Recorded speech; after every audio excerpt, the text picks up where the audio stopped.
Welcome to 3-minute videos on bridging divides, how to bridge divides on difficult issues, the basic process. I'm Mike Moskalo. I'm going to give a general overview of the process of conflict management that we use at Bridging Divides. It's applicable to virtually any type of conflict, whether it's interpersonal, social, or political. I'm going to be providing details and examples about this process in other videos, but for now, let's get started. We tend to think of conflict as a type of battle or competition. In a competition, people take sides. They try to beat their opponents. It's like a football game. In a football game, well, we have back and forth. We have one team taking sides with another team, and one person attacks, the other person defends. I move forward, you move back, maybe you move me back until somebody wins, or both people can't win. So at best, there's a tie. So you win, you lose, or you tie, but both people can't win. Social conflict is much the same way, and especially political conflict. In social conflict, people debate their positions on an issue. And when this happens, well, it's an awful lot like the football game. We have the back and forth, and we're going and I'm attacking you, and you're defending yourself, and then you attack me back, and it's back and forth. I move forward, I move back. Somebody wins, somebody loses, or else we tie. But never debate over positions. You'll just go back and forth, just like the football game, and you won't solve the problem. When was the last time you changed your own position in a debate? There's a better way. Stop debating and start solving problems. Don't think of a conflict as a competition over positions. Don't think about it as a battle to be won or lost. Instead, think of it as a shared problem to be solved. What's the problem that you're trying to solve when you have a conflict? How can you turn conflict into problem solving? Well, conflict is not about the positions we take on an issue. Beneath every position is a set of hidden needs, interests, pleas, feelings, grievances, concerns, needs that motivate us to take the positions that we take. A conflict is about the needs, not the positions. Conflict is about the hidden needs that motivate us to take our positions.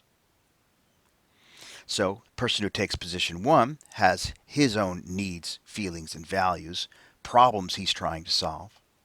The person who takes position two has her own needs, feelings, and values, the problems she's trying to solve. And what happens in so many conflicts is that even though the initial positions on an issue are in conflict, the needs and feelings and values that motivate people to adopt those positions are not necessarily in conflict. So to manage a conflict, identify the human needs and feelings that motivate the positions that people take. So, person in position one looks beneath the person who has position two, looks beneath that position and tries to identify that person's needs, feelings, and values. What's the problem you're trying to solve? And the same for the other person. She looks beyond the person's position and tries to identify what are the needs, the feelings, and values that you have. What's the problem you're trying to solve? Each party tries to identify with the humanity that lies beneath the position that each other person takes. And once you identify those feelings and those needs and those pleas and those concerns, you bring them to the surface. Bring them to the surface. Quite often, neither party even knows what their needs are. They know what their positions are, but they don't necessarily know that their positions are a kind of a solution to a problem of meeting needs that they may not even know that they have.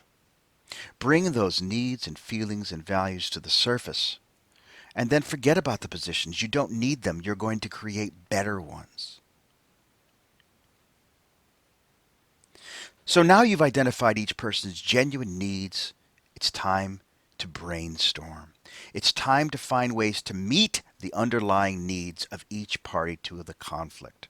That's how the conflict gets solved. So each person has their needs and values and feelings on the table. You've told each person what they are. Each person has figured out what they are. And now what we do is we try to brainstorm possible solutions, possible ways to meet the needs of all the people in the conflict.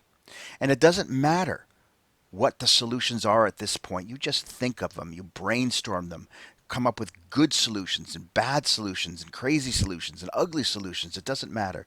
Just come up with solutions that meet each person's needs and solutions that you think could meet both persons' needs. Doesn't matter what they are. Brainstorm. And once you do, you'll have a whole bunch of ideas to work with, a whole bunch of possible ways to meet each person's needs. Now it's time to resolve the conflict.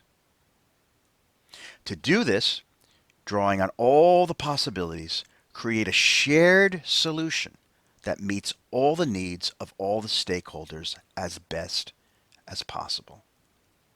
So we have each other's needs. We have a whole bunch of ideas about how to solve them in different ways. We draw on those, we discuss them, and we try to find a solution that meets as many of those needs as we can. And when we do, we come up with a novel and unforeseen solution, something we didn't know existed before. And it is in this way that common ground is created. It is not simply found. We don't have common ground and then find it. We have to actively create it. It's not there until we create it. When we create a shared and unforeseen solution, something that didn't exist before has now been invented by us.